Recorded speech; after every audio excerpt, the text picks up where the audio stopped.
Saludos hermanos, muy buenas tardes, Dios les bendiga, o buenas noches cuando usted reciba esta enseñanza. Quisimos hoy seguir la línea de escuela dominical. Estamos hablando sobre el reposo, la bendición del reposo. Así que si usted tiene sus apuntes ahí, búsquenlos, porque hoy continuamos en escuela dominical y hoy estaremos hablando sobre el libro de Éxodo, capítulo 31, versículo 12 al versículo 14.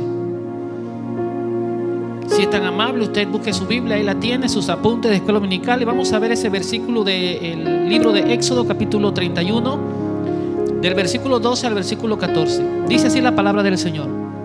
Habló además Jehová a Moisés diciendo: tú hablarás a los hijos de Israel diciendo: en verdad vosotros guardaréis mis días de reposo, porque es señal entre mí y vosotros por vuestras generaciones, para que sepáis que yo soy Jehová, que os santifico. Así que guardaréis el día de reposo, porque santo es a vosotros. El que lo profanare de cierto morirá, porque cualquiera que hiciere obra alguna en él, aquella persona será cortada de en medio de su pueblo. Vamos a orar, amén, para que el Espíritu Santo continúe dándonos la sabiduría, el conocimiento, para que podamos dirigirnos a ustedes de una manera transparente delante de la presencia de Dios, y que podamos seguir aprendiendo, tanto ustedes como nosotros, amén. Así que saludamos a todos los hermanos de Torrefuerte, ahí donde usted esté, en su casa, en su habitación, en su sala, en la cocina, donde quiera que bien usted guste en este día recibir la enseñanza de escuela dominical. ¿Qué tal si me acompaña y levantamos nuestras manos a Dios, amén, para darle gracias al Señor por todo? Porque la Biblia es enfática en su declaración: dad gracias a Dios en todo tiempo, amén. Acompáñeme, levante su mano. Padre y Dios, te damos gracias en el nombre poderoso de Jesucristo, tu Hijo amado. Gracias. Gracias por esta oportunidad que nos brindas. Gracias por esta oportunidad de vida. Gracias porque tenemos el privilegio, Señor, porque nos llamaste. No te buscamos, tú nos saliste al encuentro y nos extendiste tus brazos de misericordia. Y en esta tarde agradecemos a Dios. En esta tarde agradecemos, Señor, tu presencia ahí en el hogar, ahí donde están los hermanos. En esta tarde agradecemos, Señor, tu pastoreo. Agradecemos, Señor, tu presencia como Padre Celestial. Agradecemos tu protección divina diariamente. Agradecemos por todas las cosas que estamos atravesando en este mismo momento y en la vida de cada hermana, de cada hermano. Gracias, Señor, porque nada se te escapa de tus ojos. Tú lo conoces todo. Gracias, Señor, en el nombre que es sobre todo nombre, entregamos este valioso tiempo en manos de tu Espíritu Santo. Gracias, Señor, abre nuestra mente, nuestro corazón, nuestro intelecto, que podamos, Señor, deleitarnos en medio de una enseñanza bíblica en el nombre que es sobre todo nombre, en el nombre poderoso de Jesús, amén. Ya tienen sus documentos ahí a mano y la Biblia, gloria a Dios. Entonces estamos en Éxodo capítulo 31, versículos 12 al 14. Y quisiera empezar esta enseñanza haciendo dos preguntas. Número uno, ¿está permitido a los cristianos hacer cualquier cosa en el día de reposo? Estamos hablando del día de reposo como el día que el Señor estableció para el pueblo de Israel en cuanto al trabajo diario de sacar el día para el Señor, pero también estamos hablando desde el punto de vista espiritual, lo que representa hoy para la iglesia el día de reposo. Y la otra pregunta es: ¿podemos profanar ese día? Son dos interrogantes que hace el libro. ¿Está permitido para la iglesia, para el cristiano, hacer cualquier cosa en el día de reposo? Estamos hablando del día sábado. Y número dos, ¿puede el cristiano profanar ese día?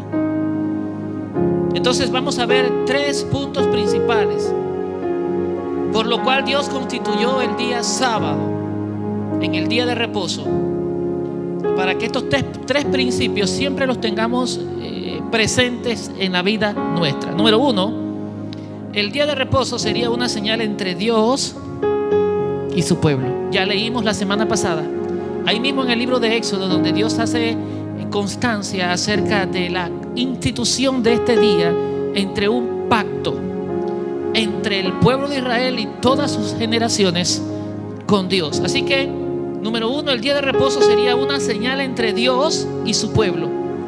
El sábado servía como día para un tiempo, para poner los quehaceres diarios a un lado y mostrar una relación personal con Dios.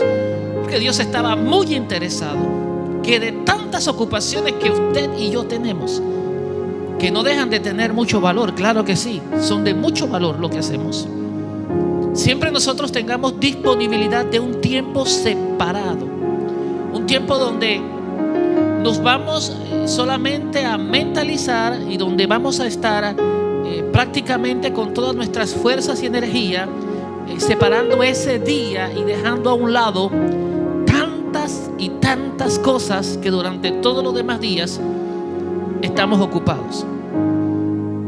Era para mostrarle a Dios, para mejorar, para acercarnos y para tener una mejor relación personal con Dios, en donde Dios perdonaba el pecado del pueblo,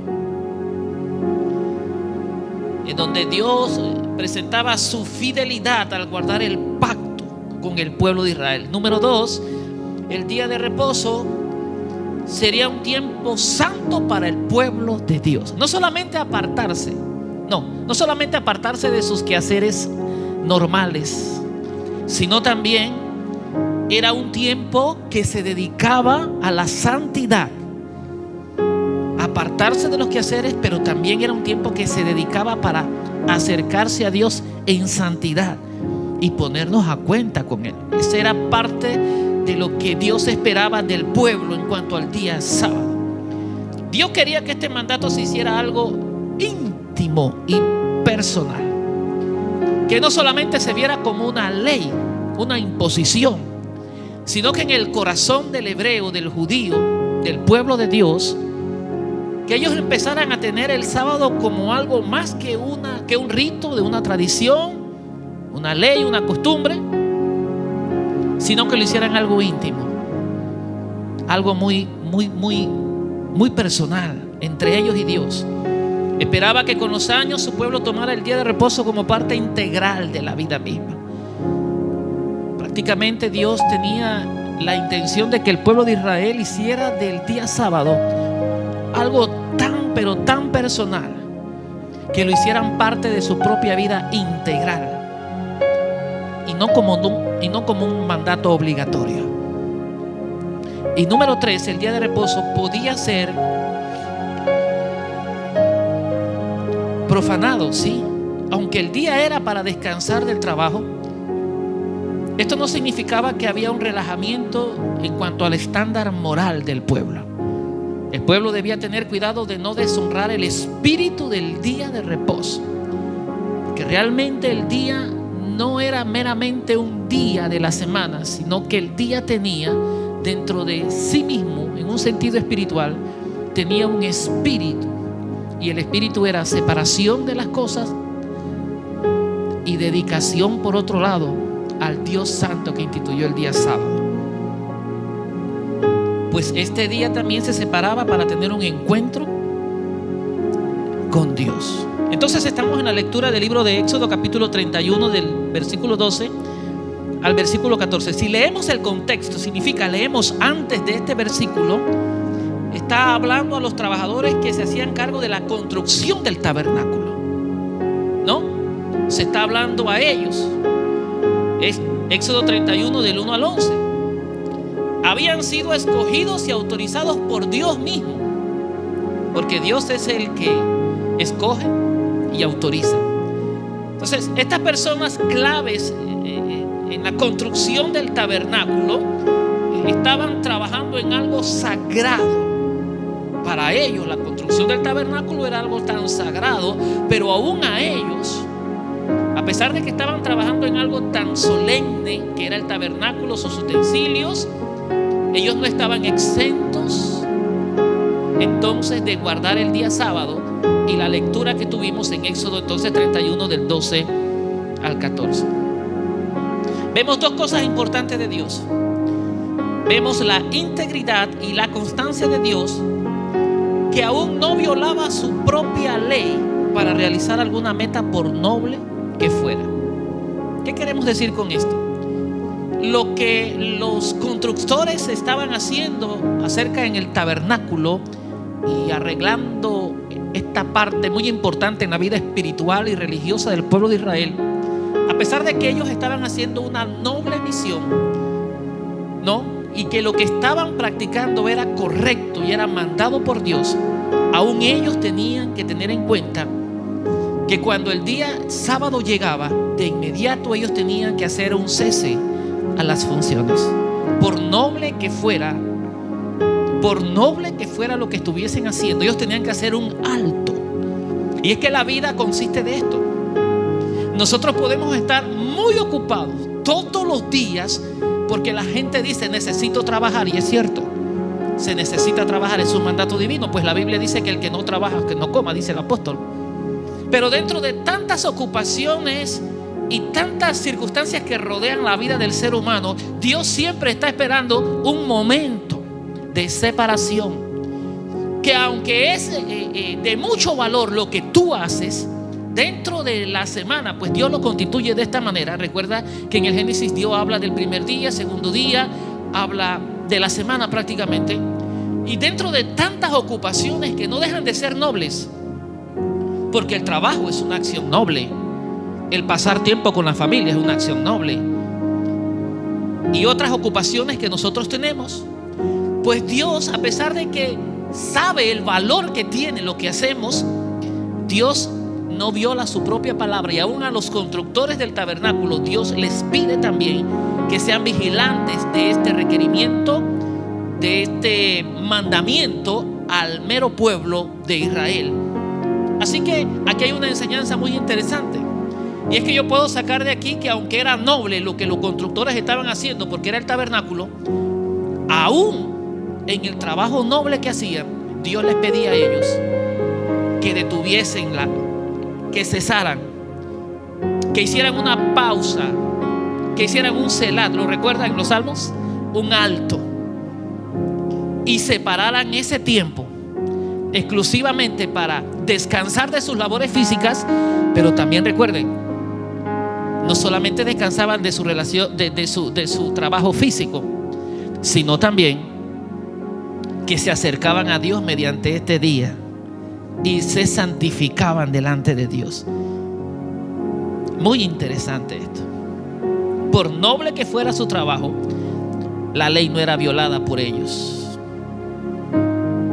Dios había constituido el día de reposo como una señal. Eso lo hablamos la semana pasada. Como una señal entre el Dios Todopoderoso y su pueblo, humanamente hablando, el pueblo de Israel. Dice, por todas las generaciones. O sea que hasta el día de hoy el hebreo, judío de sangre, debe mantener este pacto vivo. ¿Cuál? Separar este día exclusivamente para descansar de su trabajo, pero también para acercarse a Dios. Cuando se ha hecho estudios bíblicos, de muchas maneras revela que Dios ha dado muchas señales a través de la historia bíblica, y cada una de estas señales es muy importante. Como por ejemplo, Dios dejó el arco iris como una señal. ¿Lo recuerdan? Dios estableció y Dios hizo una señal tan evidente hasta el día de hoy, que la humanidad es testigo, puesto que en el cielo, cuando llueve, en ocasiones aparece esa palabra muy hermosa: un arco, el arco de Dios. Muy hermoso. Lástima que hoy algunas corrientes que no tienen pureza doctrinal lo asocian con otra cosa. Lástima por ello, pero realmente el arco puesto por Dios fue una señal de Dios dada a Noé y a 7 personas más. Y esa señal decía, o representaba lo siguiente: nunca, dijo Dios con esa señal, nunca volveré a destruir al mundo entero con un diluvio.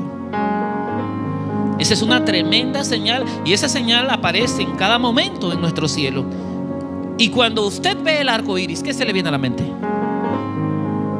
Si usted es lector de la palabra, o ha sido enseñado, o tiene algún conocimiento, por poco que sea, no importa, se le viene algo a la mente. Eso Dios lo puso ahí como una señal. Génesis capítulo 9 versículo 16. Una perpetua señal que Dios nunca inundaría el mundo con un diluvio global. Pero si vamos al libro de Juan, al Evangelio de Juan, Juan habla sobre 7 milagros como señales, que ya sería otra enseñanza.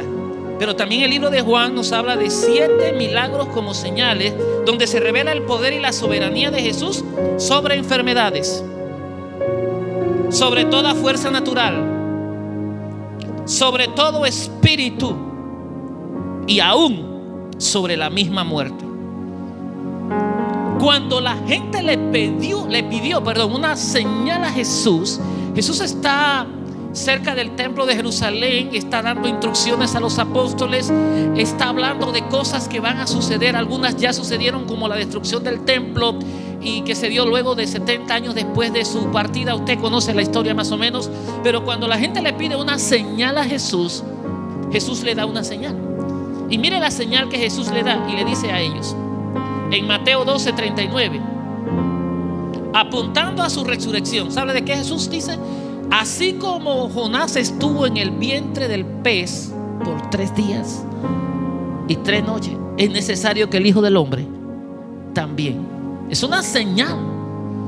Es una señal que Jesús le estaba dando a sus discípulos. Y aunque la gente que oía a Jesús, la mayoría no entendía lo que trataba de Jesús decir, Jesús les dijo esta señal, apuntando ¿a qué?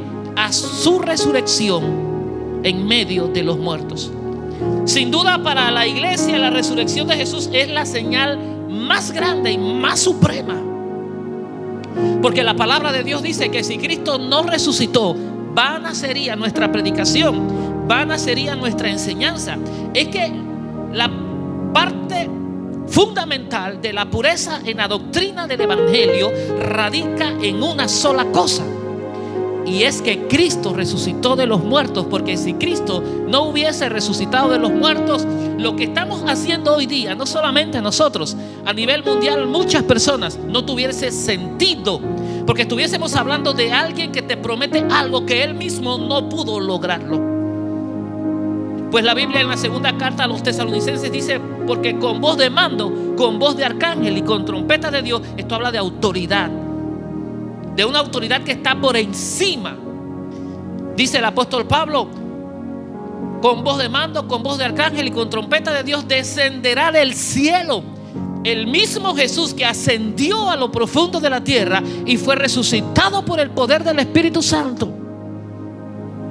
Ese mismo Jesús volverá desde los cielos, y dice: y los muertos en Cristo resucitarán primero. Quiere decir que la señal más importante, así como lo fue el arco para Noé en aquella dispensación de los tiempos, y así como lo fue como el día de reposo, el sábado, tan conflictivo este tema,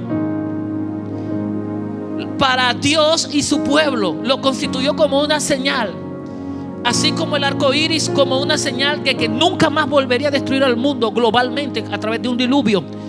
Pero ahora da una señal que, así como Jonás estuvo dentro del gran pez, porque estaba hablando de él, era necesario que muriera. Esos 3 días está ahí, pero el Espíritu Santo lo levantó. Aleluya. Y gracias a su resurrección, hoy nosotros podemos contar que las promesas de Dios son sí y amén. ¿Qué significa? Que lo que Él nos prometió tiene la capacidad para cumplirlo, porque Él ya pasó por ahí. Así que Dios es un Dios de señales, un Dios de señales.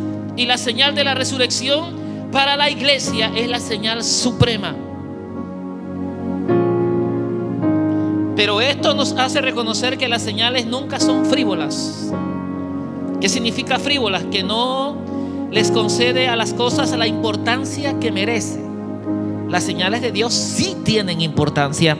Las señales de Dios sí tienen seriedad. Las señales de Dios sí tienen valor.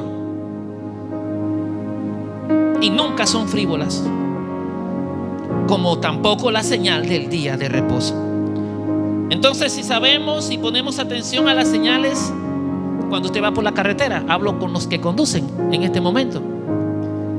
Ahí, no ahorita, en su casa, cuando usted sale a la carretera y conduce, usted ve sin número de señales. Esas son señales que deben ser respetadas. Y si alguno de nosotros no respeta las señales de tránsito, podemos tener consecuencias. Y cada acto tiene una consecuencia, sea buena o sea mala. Pero ignorar las señales es peligroso. Mire, yo prefiero llegar un poquito tarde, pero llegar, que por violar una señal en la carretera pueda ser multado o sufrir un accidente. El versículo 14 del libro de Éxodo, capítulo 31, donde leímos, enseña que violar el día de reposo puede resultar catastrófico para el ofensor. Dios declara que el que lo profana de cierto muere. Profanar el día de reposo, deshonrar el día, era violar el día. Tal persona podía esperar ser ejecutada bajo la ley de Moisés. Y aquí quiero hacer una separación, porque nuestra vida está constituida por dos partes, y la Biblia dice por dos pactos, y en otras versiones por dos testamentos. El primer testamento, basado en leyes, bajo una ley estricta, tanto así que la muerte era la pena para algunas causas o circunstancias cometidas por X o Y persona. La muerte, la ley llevaba a muchas personas aún a la muerte. Pero gracias a Dios, porque el libro de los Hebreos dice que estamos bajo un pacto nuevo, y bajo ese pacto entró el pacto de la gracia de Dios por medio del nacimiento, crecimiento, ministerio de Jesús, y mediante su muerte y resurrección entramos bajo un nuevo pacto, y es el pacto de la gracia. Ya no es por lo que hacemos, ahora es por lo que Él hizo por nosotros. Ya no es por nuestras propias fuerzas, ahora todo lo debemos a Él. Por medio de Jesucristo es que recibimos el perdón. Gracias a Dios, porque Jesucristo vino a la tierra y se convirtió en la figura redentora del nuevo pacto. Quiere decir esto, que en el tiempo de Moisés, que se da este día de reposo, esto era tan estricto que el que lo violaba, el que lo deshonraba y el que lo profanaba bajo la ley de Moisés debía morir. Pero se pone peor aún, porque la ley no se quedaba ahí. Tal persona debía ser cortada en medio del pueblo. Y esto era muy terrible, porque ese término, ser cortado, o esa frase, en medio del pueblo, es sinónimo de destrucción total. Muestra que ambos conceptos, tanto el destruir como el ser cortado, vienen teniendo el mismo significado bíblico. Ser cortado significaba que la persona debía ser completamente destruida. Y no solamente la persona, es aún más terrible. No solamente la persona, toda su familia. Toda su familia. Cuando la frase dice será cortado de en medio de su pueblo, esta es la peor consecuencia que había en el tiempo de la ley para los que violaban esta señal del día de reposo entre Dios y su pueblo.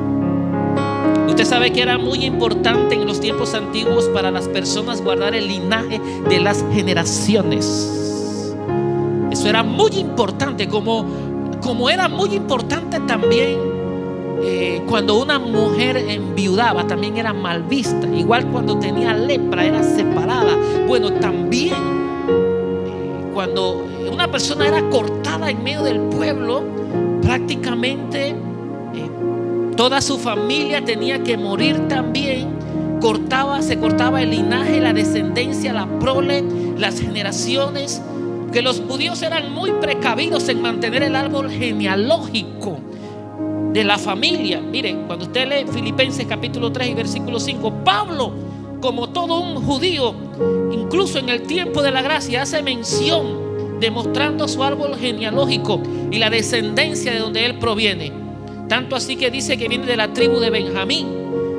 Y Jesús era descendiente de David y de Abraham por ramas genealógicas de su madre María, que dio el vientre en adopción nada más, y de su padrastro José, si lo podemos llamar así, porque no tuvo nada que ver en el nacimiento de Jesús, gloria a Dios. Pero el ser cortado de entre su pueblo era equivalente a prácticamente a ser borrado del registro genealógico de la familia. Esto era muy serio. El día sábado, como señal para Dios y el pueblo de Israel, tenían consecuencias tan duras que no solamente era el detractor, sino también el detractor, sino también su familia. Y no solamente su familia, es que pareciera ser que nunca hubo existido antes esa persona. Violar, quebrantar, profanar ese día. Obviamente el significado para el cristiano no es literal. Gracias a Dios. Oh Dios, gracias a Dios que estamos hoy bajo otro pacto. Pues no estamos sentenciados a muerte si no descansamos ese día. Pero también es cierto que muchos han muerto antes de tiempo por ser trabajólicos. Yo busqué el significado de esta palabra porque me llamó mucho la atención. La palabra trabajólicos es adicto al trabajo. No está tranquilo si no está haciendo algo. Se siente incómodo si no está, según ellos, produciendo, trabajando. Salen de trabajar 8, 10, 12 horas de una casa, llegan a otra y continúan en sus labores. Esa es una adicción al trabajo. Debemos de meditar en nuestra vida si el trabajo es más importante que nuestra relación con Dios y nuestra familia, porque muchas veces nosotros ponemos por delante el trabajo, las obligaciones, que ya le dije, tienen un alto grado de moralidad y bienestar para el pueblo, para todos. Pero cuando el trabajo está por encima de Dios, hay un problema. Cuando el trabajo está por encima de tu familia, hay otro problema serio ahí. Cuando el trabajo te puede ocasionar enfermedades, hay un problema serio. Y cuando somos adictos al trabajo, la palabra trabajólicos, adictos a nuestro trabajo, nuestras acciones gritan que nuestra fe y nuestra confianza están en nuestros esfuerzos y no en Él. Usted puede hacer muchas cosas refiriéndonos al trabajo y no es malo, es bueno. Pero que nuestra fe y nuestra confianza no esté puesta en nuestro intelecto, nuestra capacidad o nuestra pericia para hacer algo. Que no esté puesta en una quincena, en una mensualidad. Que nuestra confianza y nuestra fe esté puesta en el Dios del descanso. Y a Él sea toda la gloria por eso.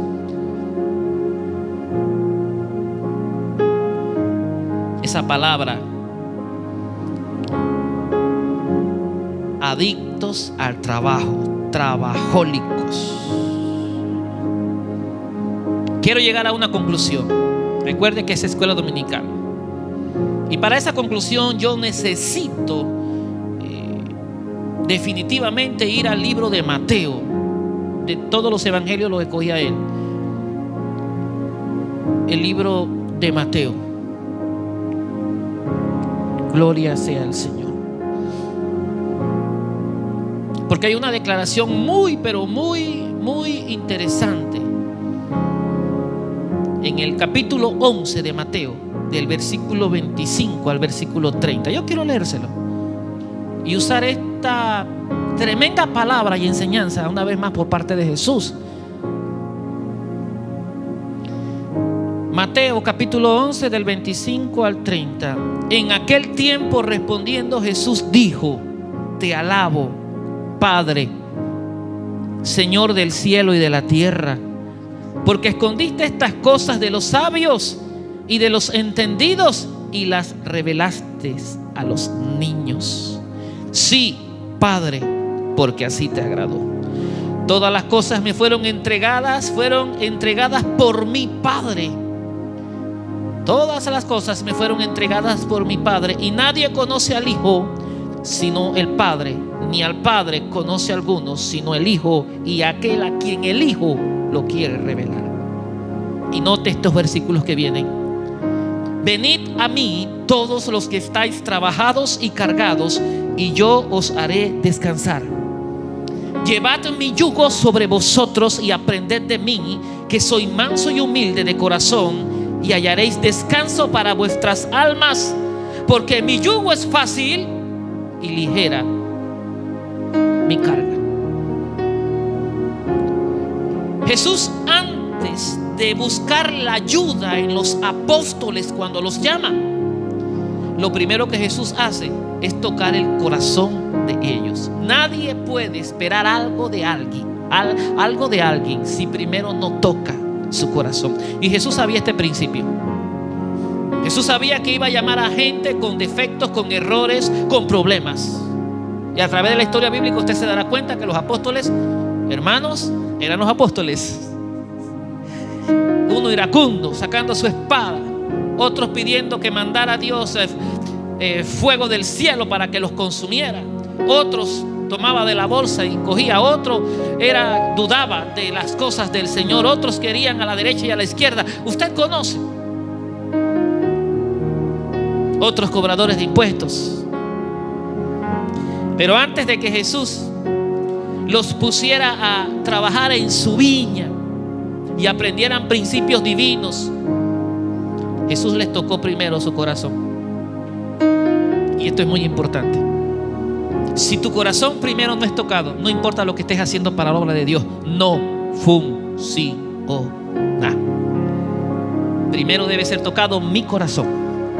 Y cuando mi corazón es tocado, entonces Dios tiene el control de todas las cosas. Porque recuerda que uno de sus mandamientos, ¿cuál es? Amarás al Señor tu Dios con todo tu corazón.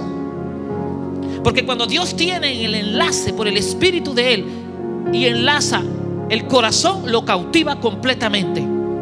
Porque es ahí la raíz de muchas cosas del corazón. Ahí está. Imagínense que la boca no habla porque quiere hablar. La boca habla lo que ya está en el corazón. Y aunque nosotros pensamos que andamos bien, dice: cuidado, porque más engañoso que todas las cosas es el corazón. ¿Quién lo conocerá? El corazón tiene muchas cualidades. Y hablo del corazón espiritual.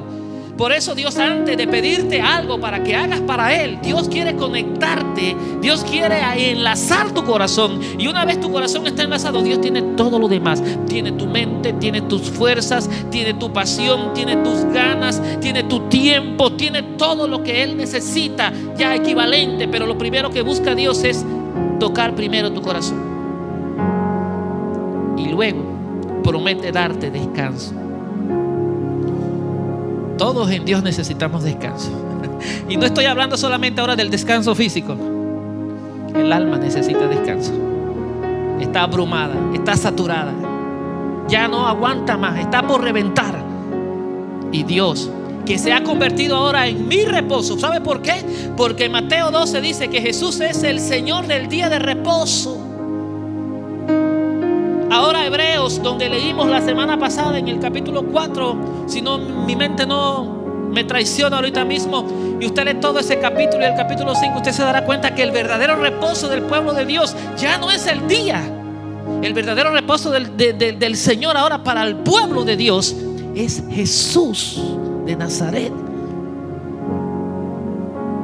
El nuevo pacto cambió nuestro descanso. Gloria a Dios. Promete darnos descanso. Esta palabra es más un tiempo interno que externo. El descanso no solamente es lo físico. El descanso también es algo espiritual. El descanso no solamente es por el trabajo físico que tú haces, A veces nuestra alma, nuestros sentimientos, nuestras emociones, nuestra conciencia, nuestra mente, nuestro corazón necesita un relax, necesita una pausa, necesita un selar. Y más que lo externo, esta palabra descanso tiene que ver con algo interno, donde intensificamos nuestra relación con Él. Porque cuando produce el descanso, que es Cristo mismo en la vida nuestra, nuestra relación con Dios mejora. Porque recuerde que Jesús es el camino al Padre. Nadie va a Él si no es a través de Jesús. Y si Jesús es mi descanso, entonces yo intensifico mi relación con Dios. No estoy hablando de un cese de actividades físicas, sino de una nueva motivación. Note algo, y no sé quiénes se identifican aquí conmigo, pero después de 11 meses de trabajo y llega el mes que le corresponde las vacaciones y usted sale contento, usted no sale a descansar ni a reposar. Yo creo que usted sale a trabajar más de lo que trabaja en su, valga la redundancia, en su propio lugar de trabajo. Porque usted encuentra tantas cosas en las casas que usted dice, esto yo no lo puedo atender en vacaciones, y usted se llena aún más. Pero ¿por qué usted no siente el cansancio que en su trabajo siente?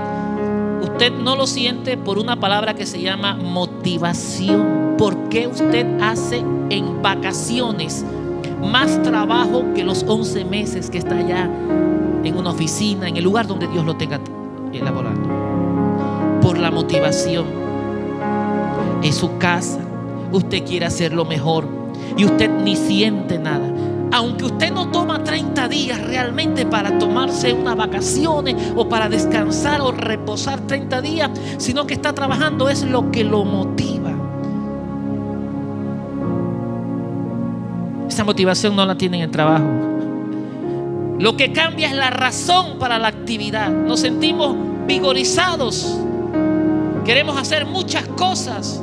Jesús describe una nueva relación que nos cambia completamente por dentro.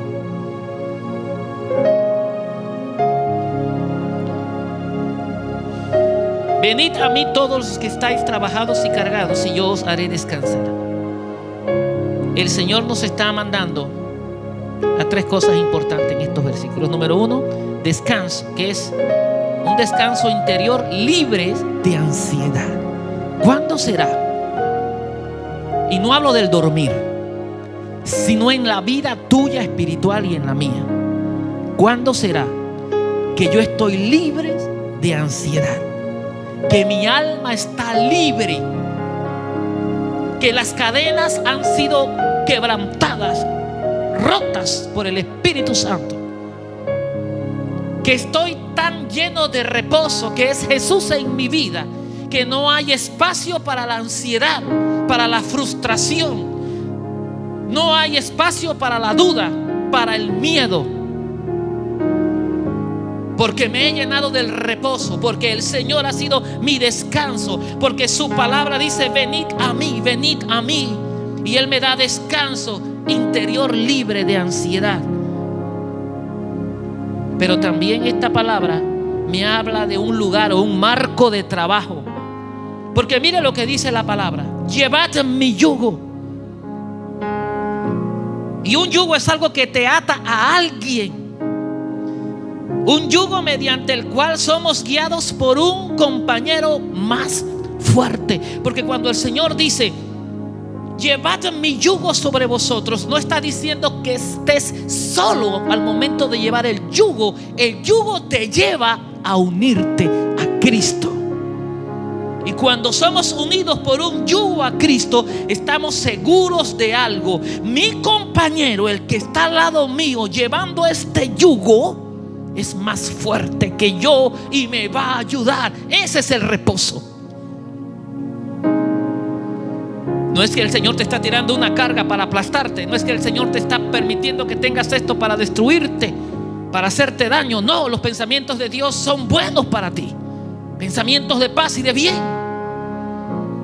Pero el marco de trabajo tiene que ir aunado a un yugo, al yugo de Cristo. Y el yugo me habla de unidad, de unión a Cristo. Pero seguro del que está a mi lado llevando el yugo Es un compañero mucho más fuerte que yo, que me va a ayudar en mi debilidad, me va a levantar cuando yo no sienta fuerzas, me va a dar ánimo cuando entre el desánimo, cuando esté tirado me va a ayudar a seguir adelante. Tendré una voz en mi oído, alguien que me aliente y me dice: dale, no estás solo, yo estoy contigo. Y número 3, este párrafo, este versículo me habla de una carga. Un sistema de trabajo que se ajusta a quienes somos. O sea, el Señor jamás pondrá una carga demasiado pesada que tú no puedas llevar, porque no ha habido una tentación que no sea humana, y detrás de cada tentación una puerta que se abre. El Señor sabe tu capacidad. Él sabe hasta dónde eres capaz. Él se ajusta a lo que somos, porque ahí entra la justicia de Dios. Así que la próxima vez que escuche o hablen o hablemos sobre el día sábado, se está refiriendo más a una práctica interior ahora en este tiempo, que a un mero día. Y concluyo con esto. ¿Cuál es el día del Señor? Hoy. Hoy es el día del Señor, y por eso debo alegrarme en Él. Puede ser lunes, martes, miércoles, jueves, viernes, sábado o domingo. Todos los días son de Él. Póngase de pie si usted está ahí en casa y quiere levantar sus manos conmigo. ¿Quiere tener una oración? Yo sé que sí. Al esposo, si la tiene al lado, a su esposa, póngale la mano ahí en burbuja. Y ambos pónganle la mano a los hijos si los tienen ahí, o los nietos. Y vamos a orar los unos por los otros, porque nada detiene el plan de Dios sobre su pueblo. Cada cosa que está pasando, cada cosa que sucede y lo que vaya a suceder, que aunque yo no sé el futuro, yo entrego la vida y el futuro de mi familia en las manos de Él, porque yo no sé qué va a suceder, y mejor lugar no pude haber encontrado. Lo que para mí es incierto, tenebroso, escabroso, que yo no entienda, yo se lo entrego a Dios y yo descanso. Lo que no entiendas hoy, las cargas que son muy pesadas, anda donde el Señor y entrégale tus cargas y únete al yugo que te unirá a Cristo. Llevad mi yugo y mi carga, que es ligera. Señor, en esta tarde, en esta noche, cuando los hermanos reciban esto, este pequeño mensaje, esta lección, esta escuela dominical, como le quieras llamar, pido al Espíritu Santo de Dios que invada tu casa ahora mismo en el nombre de Jesús.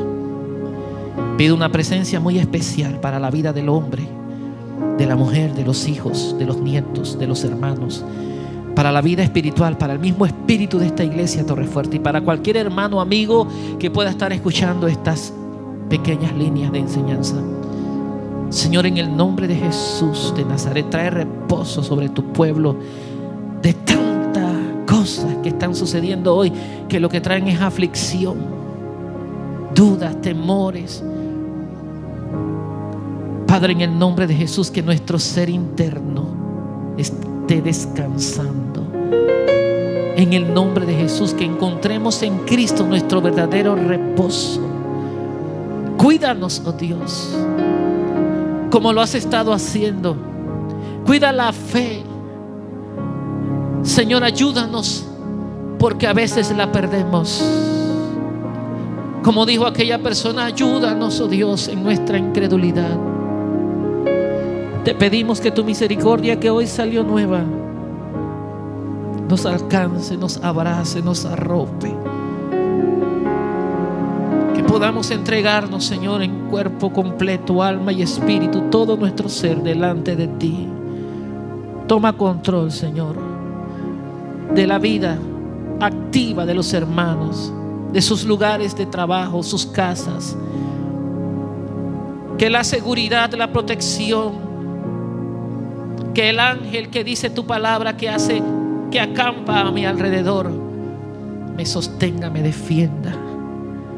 Padre, gracias. Yo pongo en tus manos todo el futuro de mis hijas, el futuro nuestro como ministros, el futuro, Señor, de mi esposa, el futuro de esta iglesia, El futuro, Señor, de todo lo que tiene que ver conmigo, Dios, yo lo pongo en tus manos porque yo no lo conozco, pero tú sí.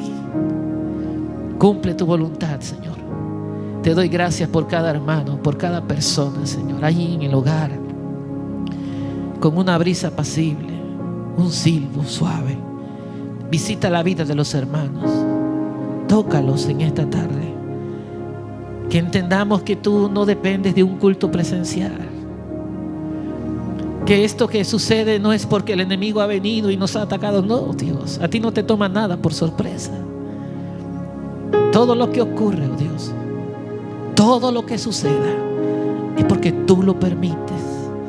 Y si tú quieres que en un tiempo tu iglesia en diferentes lugares del mundo cierre puertas por circunstancias ya conocidas, no es el enemigo que las está cerrando, eres tú que lo estás permitiendo. Y nosotros aceptamos tu voluntad porque la tierra todavía tiene que hacer lo que su creador ha destinado antes de la fundación del mundo. Antes de que yo naciera ya me conocías, me diste por profeta a las naciones, conocías mi embrión, porque dice el salmista, vieron tus ojos. Señor, no hay nada nuevo debajo del sol, dice el escritor, no hay nada nuevo, Señor. Y yo te doy gracias por cada punto, por cada coma, por cada punto y aparte, por cada lo que suceda en la vida de cada hermano. Es porque tú tienes una historia nueva que empezar. Tú tienes una lección nueva que enseñarnos. Hay cosas que no conocemos. Y yo te doy gracias porque tú tienes control de todas las cosas, de punta a punta. No hay nada que se te pueda pasar por alto, porque los ojos de Jehová recorren toda la tierra para ver a los fieles. Gracias, Señor, en esta tarde bendice a los hermanos en casa. Trae reposo, Jesús, en el corazón del hombre, de la mujer, oh Dios. Más que algo externo, algo interno. Gracias te damos, Señor, en el nombre de Jesús. Sana al que está herido en el alma. Llámalos. Llama a tu pueblo, Señor. Si hay algún enfermo, sánalo. Si hay alguien que necesita, oh Dios, reconciliarse, hoy es el día. No cuente con mañana. Ahí donde está usted puede repetir, Señor, como el hijo pródigo, he pecado contra el cielo, contra la tierra y no merezco. Y si hay alguien que todavía nunca ha hecho una oración de aceptar a Cristo, porque la palabra de Dios dice, si confiesas con tu boca que Jesús es el Señor y creyeres en tu corazón que Dios le levantó de los muertos, serás salvo. Porque con la boca se confiesa para salvación, pero con el corazón se cree. Señor, en esta tarde, si hay alguien ahí detrás, no importa el día que llegue este video, si hay alguien detrás de un teléfono, hay una pantalla, Señor, y todavía no te tiene, tócalo, Espíritu Santo, que haga esta oración. Puede decir así: Señor y Dios, me acerco a ti en el nombre de Jesús para pedirte perdón por todos mis pecados. Acepto a tu Hijo Jesucristo como mi único Salvador personal. Entra a mi corazón. Soy una nueva criatura. Inscribe mi nombre en el libro de la vida. Ahora que hiciste esta oración, eres una nueva criatura.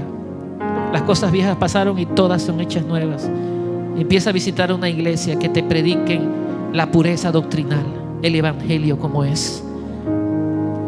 Congrégate y empieza a recibir la palabra del Señor como alimento.